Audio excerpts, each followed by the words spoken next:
Yang pertama yaitu adalah niat. Ya, yang pertama adalah niat.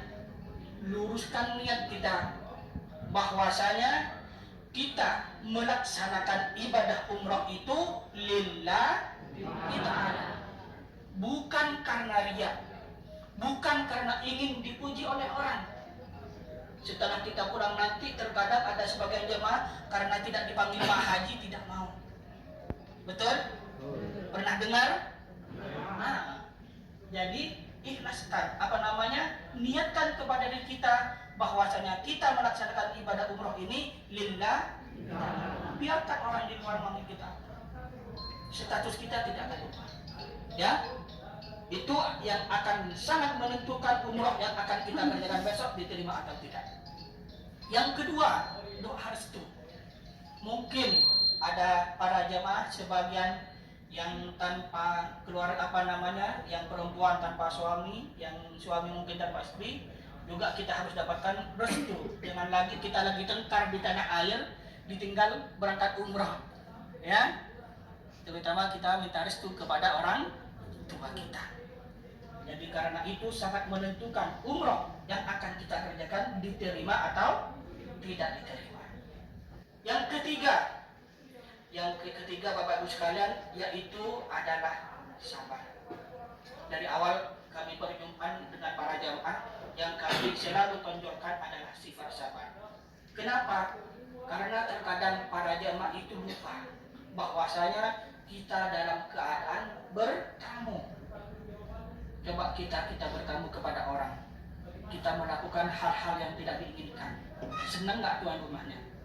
Nah, itu secara kasar. Maka kita bertamu kepada Allah nih. Kita bertamu kepada Allah, maka lakukanlah atas apa yang sudah diperintahkan dan tinggalkan apa-apa yang sudah dilarang. Jadilah tamu Allah yang baik. Kenapa Bapak Ibu sekalian? Allah Subhanahu wa taala berjanji, barang siapa yang bertamu kepadaku, kata Allah, barang siapa yang bertamu kepadaku, maka Allah Subhanahu wa taala yang pertama kali akan menghapuskan dosa-dosa hambanya. Itu janji Allah yang pertama. Ya, janji Allah, barang siapa yang bertamu kepadaku akan dihapuskan dosanya. Yang kedua, barang siapa yang bertamu kepadaku, kata Allah, maka Allah akan mengabulkan segala hajat, segala permintaan Bapak Ibu sekalian oleh Allah akan diterima. Itu janji Allah. Makanya Bapak Ibu sekalian jangan enggan, jangan merasa letih, merasa banyak apa yang kita minta kita capek. Jangan minta apa yang kita mau. Curhat kepada Allah, curhat di depan Ka'bah. Minta apa yang kita mau, minta. Nah, kalau di Indonesia kita minta 10, di sini minta 1000. Ya, yang biasanya kita doanya hanya beberapa kali, kita doa terus. Ya, jadi Allah sudah berjanji akan mengabulkan doa hambanya bagi hamba yang bertamu. Amin. Yang ketiga, barang siapa yang bertamu kepadaku, kata Allah, maka Allah akan menggantikan semua biaya yang Bapak Ibu sekalian keluarkan untuk sampai ke tanah suci Madinah dengan Mekah. Allah akan menggantikan, tapi dengan syarat. Ingat nih, dengan syarat apa? Ikhlas lillah. Ya, janji Allah akan menggantikan, diganti. Dalam hadis menyebutkan akan dilipat gandakan sebanyak 700 kali lipat. Asalkan kita ikhlas. Kalau nggak percaya, tanya sama Bani, sama Mas Ari. Tiap bulan berangkat. Ya, kenapa? Ingat, ikhlaskan. Semua yang kita keluarkan lillah ta'ala. Allah akan menggantikan. Dalam hadis pun sudah disebutkan, Allah sudah berjanji. Dengan cara apa? Dengan cara Allah tersendiri. Nanti Bapak Saudara setelah pulang ke tanah air akan merasakan hal itu. Asalkan kita betul-betul ikhlas. Segala yang kita keluarkan selama di Madinah, selama di Mekah, dari tanah air sampai ke sini, semua yang kita keluarkan ikhlas lillahi ta'ala, Allah akan ganti dengan cara Allah tersendiri. Makanya nanti di kota Mekah Bapak Ibu sekalian, perbanyaklah memohon kepada Allah bahwasanya semoga Allah memanggil kepada Bapak Ibu sekalian, memanggil kepada keluarga Bapak Ibu sekalian, famili Bapak Ibu sekalian semua, yaitu untuk sampai ke kota Mekah dengan Madinah. Kenapa? Karena Allah Subhanahu wa Ta'ala akan memampukan hambanya, memampukan hambanya bagi hamba yang dipanggil. Jadi bukan apa yang kita punya untuk sampai ke sini. Betul? Bukan dengan apa yang kita punya. Karena terkadang ada saudara kita, tetangga kita yang lebih punya dari kita, namun tidak mendapatkan panggilan dari Allah, tidak sampai. Betul? Ada tetangga kita yang seperti itu. Sebaliknya, ada saudara kita, tetangga kita yang lebih tidak punya malah dari kita, namun mereka mendapatkan panggilan dari Allah, malah mereka yang sampai dulu. Ada? Karena apa? Allah sudah berjanji akan memampukan hambanya bagi hamba yang dipanggil.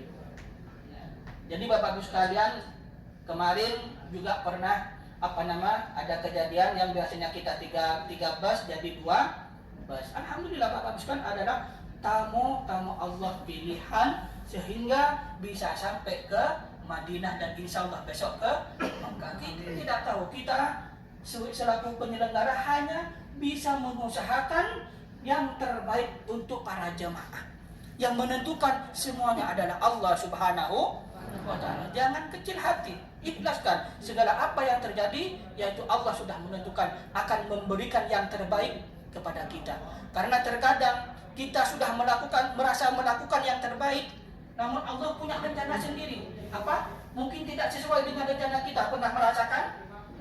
Namun di balik itu, apabila kita dengan hati yang tenang, dengan pikiran yang tenang, ternyata di balik kejadian itu ada hikmah yang belum kita ketahui. Merasakan? Ada yang merasakan? Karena terkadang dengan begitu emosinya kita, terkadang dari itu menggebunya amarah yang datang, betul? Namun di balik itu, apabila kita berpikir dengan hati yang bersih, di balik itu ternyata sehari, 2 hari, bahkan seminggu, bahkan sebulan, Allah punya rencana yang terbaik yang belum kita ketahui. Asalkan kita ikhlas lillah. Mas Ali selaku penyelenggara, Mbak Nuning selaku penyelenggara, mereka hanya memberikan yang terbaik. Ada Mas Andre juga ingin selalu yang terbaik untuk para jemaahnya, pasti. Ya, namun qadarullah, Allah yang menentukan, Allah yang membalikkan, kita tidak tahu. Kami pun seperti itu. Selagi kami bisa, akan kami bantu Bapak Ibu sekalian dengan sebaik mungkin. Dari pelaksanaan dari Madinah pun juga insya Allah besok. Selagi kami bisa, pasti kami akan melakukan yang terbaik untuk kenyamanan para jamaah. Ya? Siap ikhlas? Siap sabar? Ingat kemarin sudah saya bilang Bapak Ibu sekalian bahwasanya setiap kita melakukan suatu kebaikan yang lebih baik dari hari kemarin, Allah akan memberikan cobaan. Ya, ingat cobaan dalam umroh sangatlah besar, sangat banyak cobaannya. Namun ketika kita sabar, bisa melewati atas ujian itu, insya Allah akan ada yang menunggu kita, yaitu tiada lain adalah surga. Sama seperti dulu kita sekolah, kalau kita lulus dalam ujian, apa yang kita dapat? Bahagia tidak? Ketika kita mendengar dalam sekolah lulus, senang kan? Sama dengan umroh ini, ketika kita lulus dari ujian, insya Allah nanti surga akan menanti kita. Betul? Bapak Ibu sekalian, gunakan tidur enggak? Tidur? Belum. Sini masih semangat? Kami lanjutkan Bapak Ibu sekalian, berkenaan dengan pertanyaan tadi dari Bapak, ya. Kami lanjutkan bahwasanya nanti kita dari Madinah, ya, Bapak Ibu sekalian, jam 11 insyaallah restoran sudah siap, kita makan. Setelah makan Bapak Ibu sekalian sholat Jumat. Yang perempuan juga sholat Jumat. Ya, ingat setelah selesai sholat Jumat, Bapak Ibu sekalian langsung melaksanakan sholat asarnya di jamaah takdim. Ya, boleh 2 rakaat. Sholat Jumatnya ngikuti imam dulu. selesai sholat Jumat langsung berdiri. Kalau ada temannya disabilitas berjamaah silakan, atau mau sendiri silakan. Ya, jangan ada yang memisahkan antara Jumat dengan asar. Dalam artian jangan nunggu sholat jenazah dulu baru sholat asar, jangan. Jadi setelah sholat Jumat selesai, assalamualaikum, langsung berdiri melaksanakan sholat asar di jamaah takdim. Ya, di kosor juga nggak apa-apa. Setelah selesai pulang ke hotel langsung ke kamar. Nyampe ke kamar, Bapak Ibu sekalian, langsung yang mau diambil silakan ambil. Setelah itu langsung turun ke lobi. Insya Allah jam 1:30 kita sudah di lobi semua. Ya, setelah di lobi semua maka kita akan berangkat ke Bir Ali. Ya, berangkat ke Bir Ali untuk menjatuhkan niat umroh. Setelah nyampe ke Bir Ali di sana kita sudah selesai melaksanakan sholat sunnah, tadi sudah dijelaskan sholat sunnah ihram. Setelah itu Bapak Ibu akan kembali ke base dan niatnya akan dipandu bersama akan dipandu oleh kami dan juga Ustaz Khalid. Ya, dipandu. Jadi niatnya nanti di base. Insya Allah kalau kumpul semuanya, mungkin setelah selesai sholat kita kumpul akan niat di masjid sana. Ya, jadi tugas kita di masjid itu hanya sholat sunnah tahiyatul masjid, sholat sunnah ihram 2 rakaat. Setelah itu kita keluar dari masjid, kita kumpul semuanya langsung menjatuhkan niat umrah. Setelah selesai kita akan balik ke bus menuju ke kota Mekah. Sesampainya ke kota Mekah, ke hotel dulu, kita check in kamar, sudah dapat kamar, kita makan malam. Setelah itu baru kita jam berapa nanti kita kumpul lagi di lobi akan diatur lagi setelah nyampe Mekah. Setelah itu kita akan berangkat ke masjid untuk melaksanakan tawaf. Dan dalam tawaf ini Bapak Ibu sekalian nanti insya Allah bacaannya akan kami pandu. Bacaannya akan kami pandu setiap kali putaran. Dari putaran pertama kita akan dipandu. Jadi setelah bahu kanan lurus dengan lampu hijau, bahu kiri lurus dengan hajar aswad, kita angkat tangan. Bismillahirrahmanirrahim. Ketika itu kita mengejut tangan. Apa bukti ini? Sebagai bukti kita menggantikan sebagai kita bukti mengecup hajar aswad. Gantinya mengecup hajar aswad, kita ngecup tangan. Setelah itu kita baca tasbih. Ayo kita bareng-bareng. Subhanallah walhamdulillah wa la ilaha illallah wallahu akbar. La haula wa la quwwata illa billahil aliyyil azim. Tapi giliran. Jadi saya dulu nanti sampean, ya. Jadi subhanallah di belakang. Jadi biar kebahagiaan semua. Nah, nanti di area tawaf kita jangan memanjang, tapi melebar biar kedengaran. Dan nanti kami usahakan yang laki-laki berada di pinggir, perempuannya di tengah. Ya, biar kedengaran. Ya, biar kedengaran nanti bacaannya. Nah, bacaan dalam tawaf tidak ada yang wajib. Bacaannya tidak ada yang wajib. Yang wajib itu muternya jangan sampai kurang 7. Bapak Ibu sekarang boleh baca salawat, boleh baca istighfar, boleh baca tasbih, silahkan. Namun besok karena di umroh pertama ini akan kami pandu bacanya. Selama putaran dari 1 sampai ke 7, insya Allah akan kami pandu bacaannya. Ya. Jadi Bapak Ibu sekalian tidak usah pegang buku nih.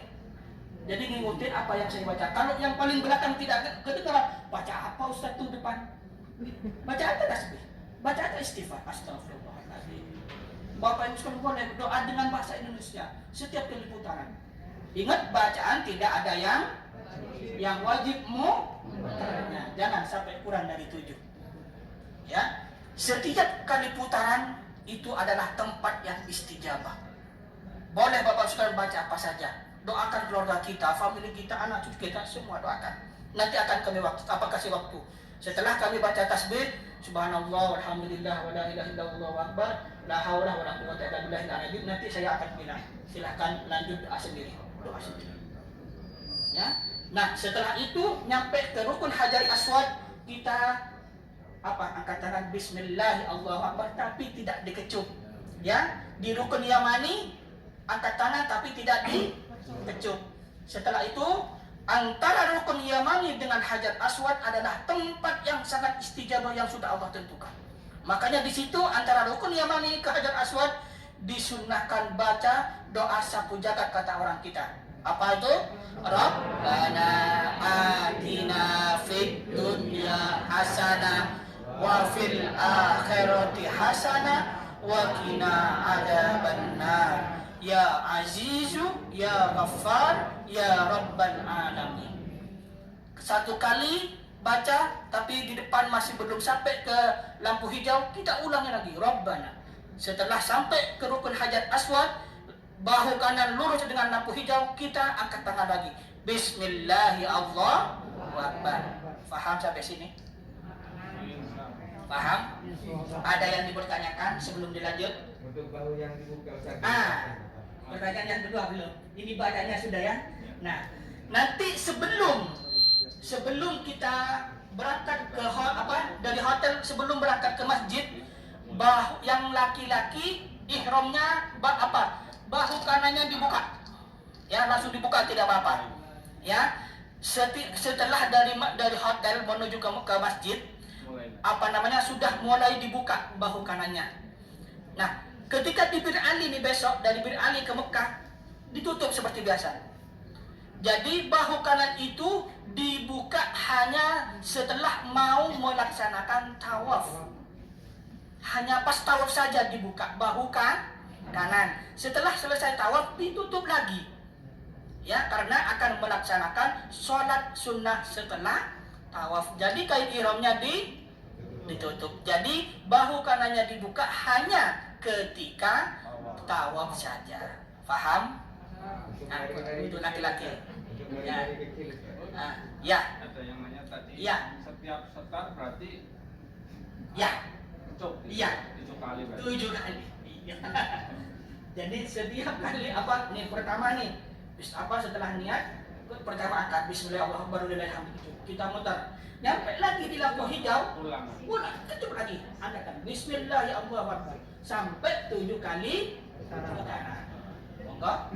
Berarti 7 kali kecupan ya? 7 kali kecupan, jangan ditambah ya. 7 saja. Ya. Hari berikutnya Pak. Kalau sempat. Ya.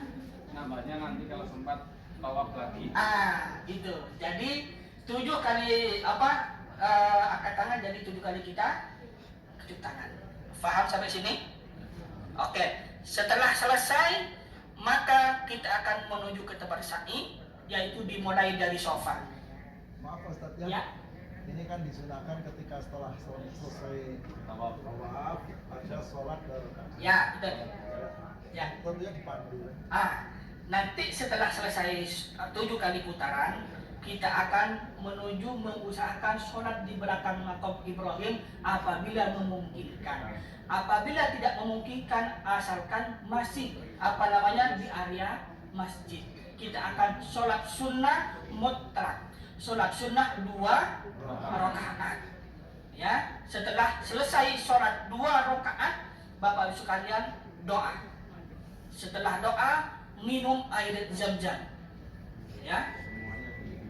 Ya, semuanya bacaan dalam minum air zam-zam insya Allah kami bimbing juga.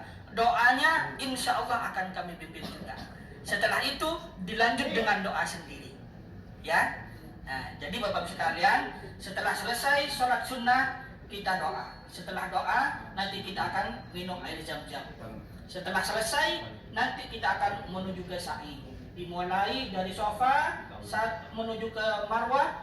1, dari Marwah kembali ke sofa 2. Nah, antara sofa ke Marwah di situ ada lampu hijau.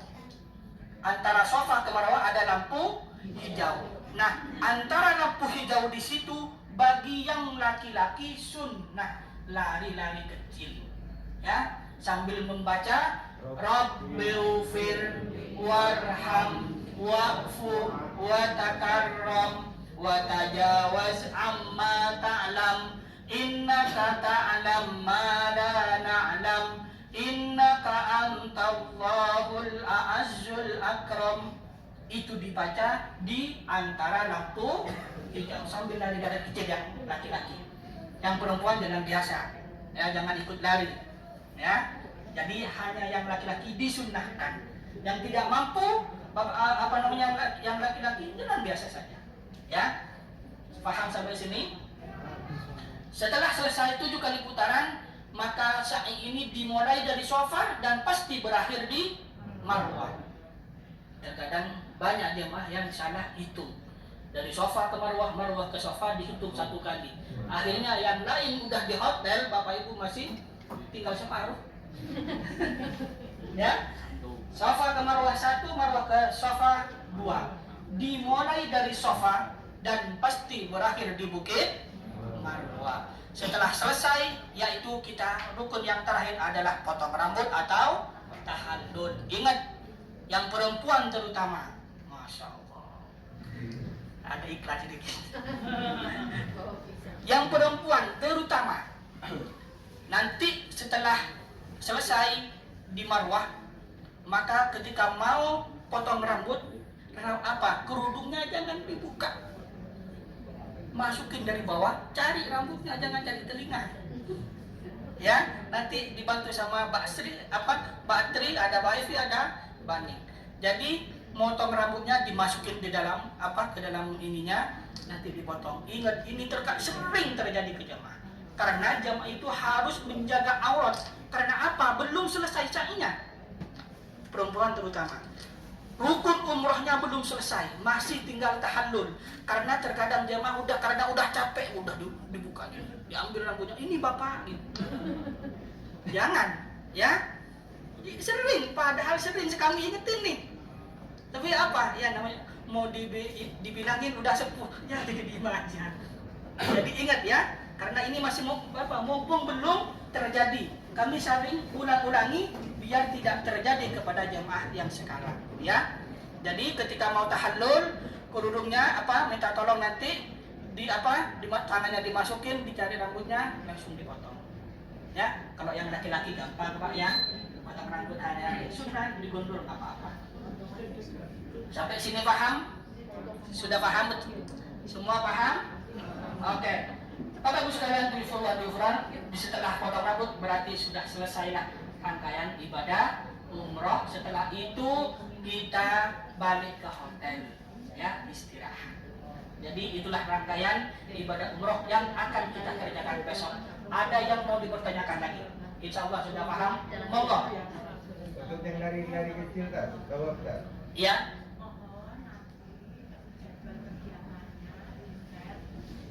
Oke, siap. Oke, sama-sama. Insya Allah nanti malam agenda dengan besok di-share di grup biar sambil dibaca lagi, ya. Nah, yang terakhir yang kursi roda. Oke, satu lagi ya. Yang kursi roda tadi, kami selaku penyelenggara, Bapak Ibu sekalian, biasanya kami menyediakan orang yang biasa mendorong. Mereka diambil dari hotel, mereka bawa tawaf dengan sa'i, semuanya selesai, itu dibalikin lagi ke hotel. Biasanya kami seperti itu, ya. Bagi jemaah yang mungkin ingin didorong sendiri, nah, yang ingin didorong sendiri oleh keluarganya, maka nanti kami akan barengin sama teman saya yang bertugas untuk kursi roda di situ. Karena apa? Ya, karena jamaah yang pakai kursi roda dengan yang jalan kaki jalannya beda. Bisa saja yang pakai kursi roda tawafnya di lantai 2. Jadi beda, ya. Kalau yang jalan kaki biasa di bawah. Kalau dulu emang sama-sama di bawah, jadi boleh barengan dengan grup. Nah sekarang tidak boleh. Jadi yang pakai kursi roda itu ada jalannya tersendiri, khusus untuk kursi roda. Yang rombongan ada tempatnya juga. Jadi mungkin ada jamaah yang mau mendorong orang tuanya didorong sendiri, ya. Jadi besok akan kami arahkan di sinilah tempat tawaf bagi jamaah yang pakai kursi roda, seperti itu Pak ya. Di lantai 2 Pak. Kami arahkan nanti di situ. Jadi sama petugas biasanya diarahin khusus emang untuk kursi roda. Nanti setelah mau masuk ke masjid saya arahkan ini jalannya untuk kursi roda. Kalau kami ke sini, kalau kursi roda ke sini gitu. Ya. ya. Jadi memang beda jalan, ya. Dan nanti sudah ada sebagian jemaah emang dari jamaahnya Mas Andri sudah ada 2 orang yang pakai kursi roda, mungkin sampai bisa bareng sama mereka. Ya, jadi sama-sama pakai kursi roda. Makanya Bapak Ibu sekalian, ini mungkin ada jemaah yang membutuhkan jasa kursi roda mumpung dari sekarang. Karena terkadang jemaah ngabarin setelah nyampe ke Mekah, kami kebingungan cari orang.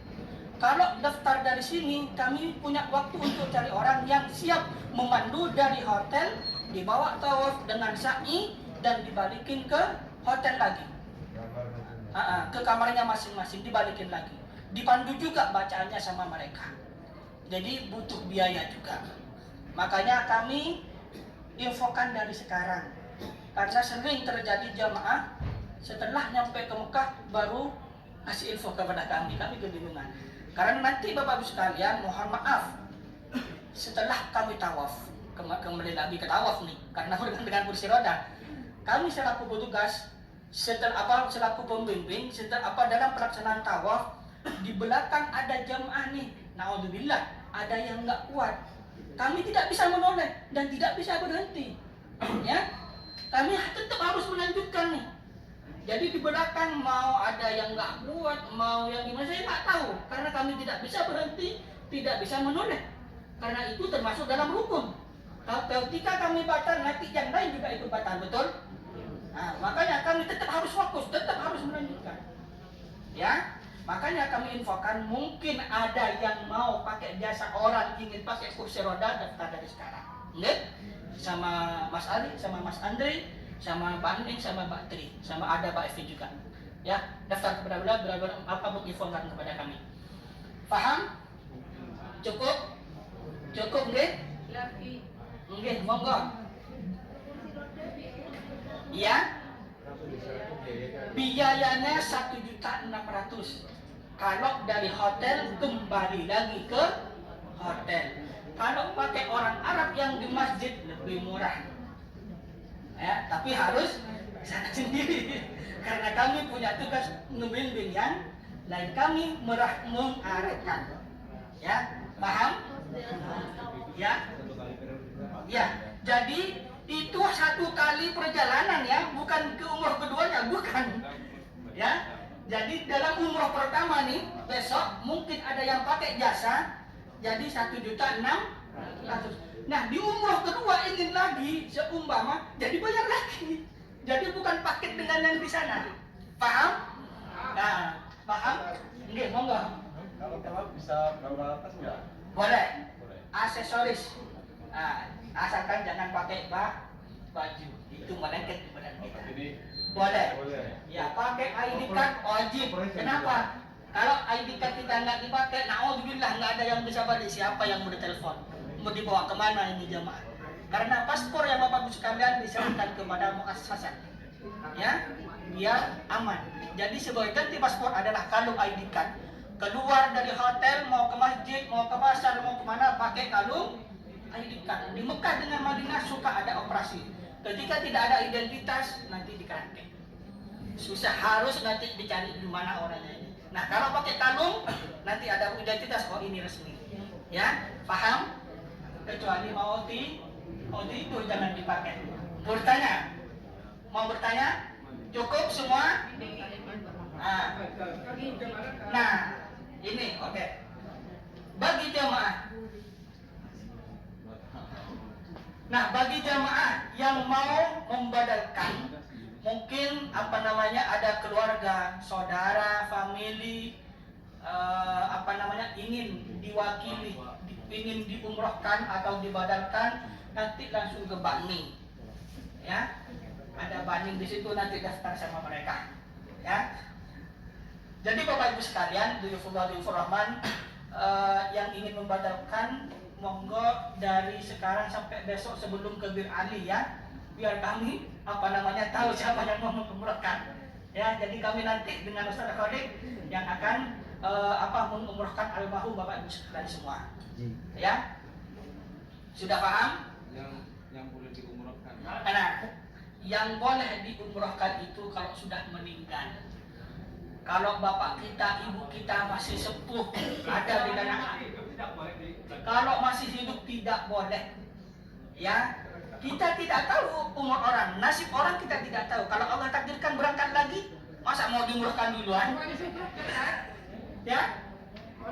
Ya, monggo. Pemahamannya kan masih awam ya. Ya, monggo. Ya, pemahaman masih awam. Apakah yang dibadalkan itu kan kategorinya dia masih bisa bergerak ya, Dad ya? Yang tidak boleh kan yang tidak bisa bergerak ya, Dad? Udah nggak tadi? Kembali gitu. Maksudnya gini, maksudnya ya bisa nggak apa namanya si badai Masih hidup tapi cuma bergerak tidak ini. bisa tidak memungkinkan di sini, tidak memungkinkan. Apabila kiranya imam sudah tidak memungkinkan secara akal ya, sudah tidak memungkinkan, boleh. Ya, kalau kiranya sudah tidak memungkinkan, boleh silakan. Ya, tapi kalau mereka masih sehat, masa mau diumrohkan kan kasihan.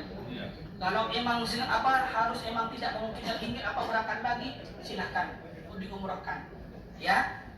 Jadi bagi jamaah yang ingin membadalkan almarhum orang tua kita, bapak ibu kita, saudara-saudara kita mungkin ada yang mau diumrohkan, silahkan nanti bisa daftar ke Baning, ada Bantri juga, ya, ada Mbak Evi, silahkan hukum beliau atau mau langsung kepada kami, silahkan, ya, karena Bapak Ibu sekalian, betapa senangnya orang tua kita yang sudah tiada sana, yang mereka tidak mengharapkan lain kecuali hanya doa dari Bapak Ibu sekalian. Bayangkan orang tua kita melahirkan, ya, hamil 9 bulan, lahir, menyusui. Mereka sudah tiada di sana, tidak mengharapkan sepeser pun dari kita kecuali hanya doa. Makanya tadi di kita kami menginfokan mungkin dari jamaah yang tidak kuat untuk membadalkan, yaitu dengan cara mewakafkan Al-Quran. Niatkanlah untuk almarhum. Kalau kita mampu, kasihlah hadiah kepada mereka sebagai rasa cinta kita kepada orang tua, yaitu dengan cara membadalkan. Mereka senang, nyampe pahalanya. Pernah ada suatu cerita sedikit, ada salah orang tua yang selalu disiksa oleh malaikat di dalam kubur. Nah, pada suatu saat arwah ini tidak disiksa oleh malaikat. Akhirnya arwah ini bertanya, kenapa saya tidak disiksa? Ada apa dengan saya? Ada pahala yang dikasih oleh anakmu di dunia dan nyampailah kepada kamu. Akhirnya tidak disiksa arwah ini. Makanya Bapak Ibu sekalian, ingin mewakafkan, sebutlah Al-Quran ini untuk siapa? Mau kita mampu, mau dibadalkan, badalkan. Mereka senang. Mereka tidak mengharapkan mobil dari kita. Bayangkan kita dilahirkan, kita disusui 2 tahun ya, 1 tahun. Nah, rasa bakti kita kepada orang tua, apabila Bapak Ibu mumpung punya kesempatan di tanah suci ini yang mampu membadalkan, silahkan daftarin sebagai rasa bakti kita kepada orang tua. Monggo. Oke. Monggo. Assalamualaikum warahmatullahi wabarakatuh. Waalaikumsalam warahmatullahi wabarakatuh. Ini mohon maaf kembali lagi ke tentang masalah wukuf. Di dalam wukuf itu kan harus Tawaf. tawaf, maaf. Dalam melakukan tawaf kan syaratnya itu kan harus berwudu. Ternyata gitu di dalam tawaf ini batal gitu wudunya kita. Nah jadi kan kami ini kan belum tahu, bingung gitu untuk mengambil air wudhu lagi di mana tempatnya gitu kan. Nah cara kembalinya pun gimana, caranya gimana itu nantinya? Siap. Dengar pertanyaannya, apabila kita lagi tawaf dapat 2 kali putaran, kita batal wudhunya, kemana kita akan pergi? Ya, ini pertanyaan yang sangat bagus. Jadi ketika kita tawaf dapat 2 kali putaran, dapat 3 kali putaran, kita batal. Yang perlu diingat pertama kali di mana kita batal. Ya, di mana kita batal. Setelah itu misah dari grup. Nanti insya Allah ada ada Mas Andri, ada Mas Ari, ada teman yang lain akan membantu mengantarkan ke tempat wudhu. Jadi harus uduk dulu, ya, harus uduk dulu. Setelah selesai uduk, melanjutkan di mana tadi yang batal.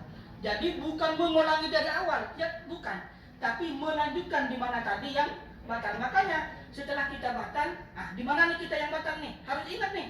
Nah setelah itu keluar ambil wudhu, setelah selesai wudhu melanjutkan. Kalau tadi yang 3 kali tadi yang batal, bukan mengulangi dari awal. Nanti kita ambil wudhunya, mungkin pakai apa biar lebih cepat, pakai air zam-zam, ngambil 1 gelas.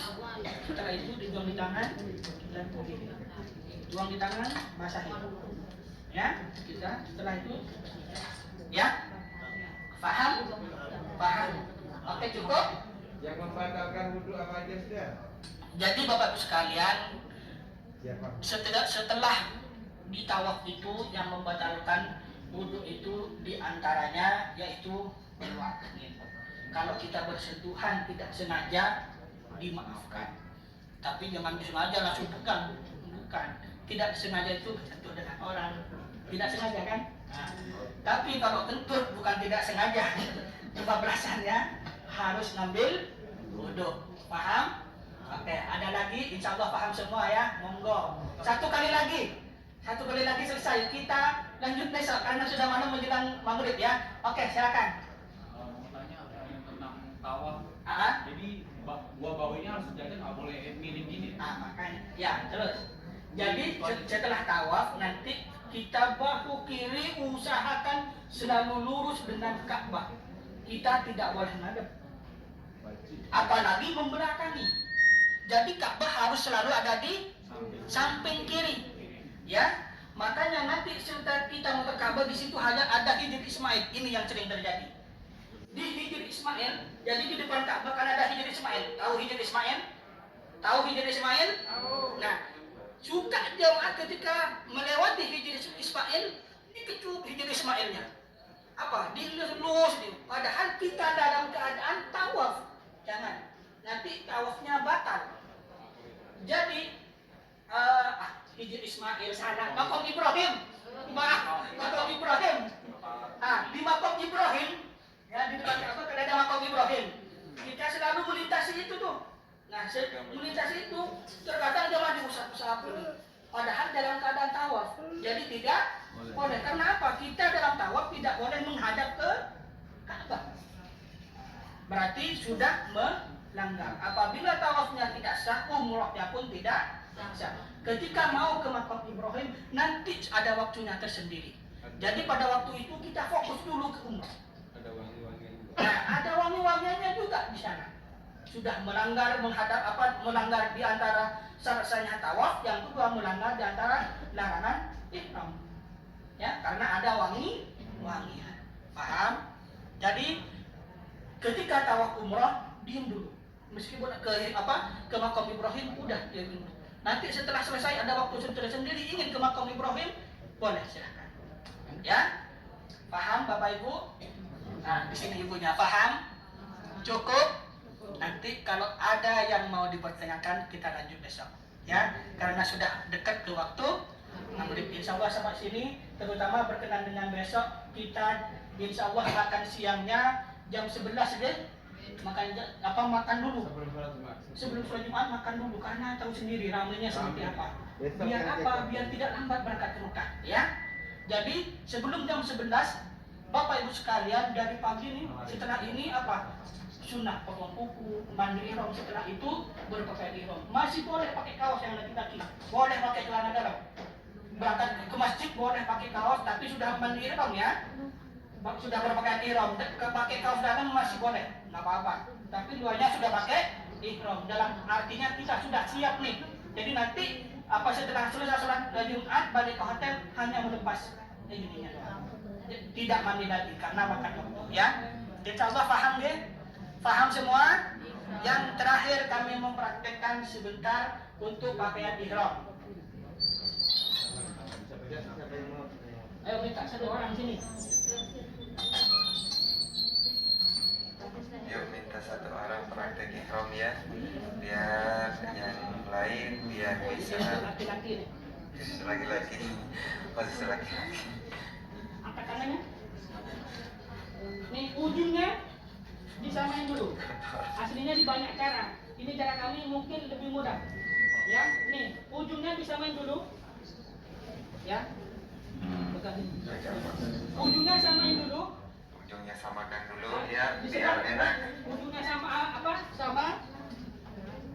Maka yang di sini kita lipat kayak pakai sarung nih. Lipat seperti biasa, ya. Jangan dulu, Pak. Jangan semua, Pak. Nih. Jangan dilipat semua, Pak. Jadi yang sebelah kiri dilipat, nanti yang ini diambil satu, Yang depannya masuk ke dalam satunya. masuk ke belakang ya. Nikmati insyaallah lebih aman ya. Nah, Ya silakan yang perempuan kalau meninggalkan silakan ya langsung ke kamar karena waktunya agak setelah limited itu ya. langsung Mudah-mudahan sehat semua saya, sehat semua insyaallah ya. Jadi prakteknya simpel, ada dua, ada banyak cara sebenarnya ya. pakai sabuk dulu. Boleh pakai sabuk karena itu aksesoris ya untuk mengamankan hal-hal yang tidak diinginkan ya. Nanti ditawarkan sama temennya ya. Insyaallah aman. Insya Allah paham? Paham.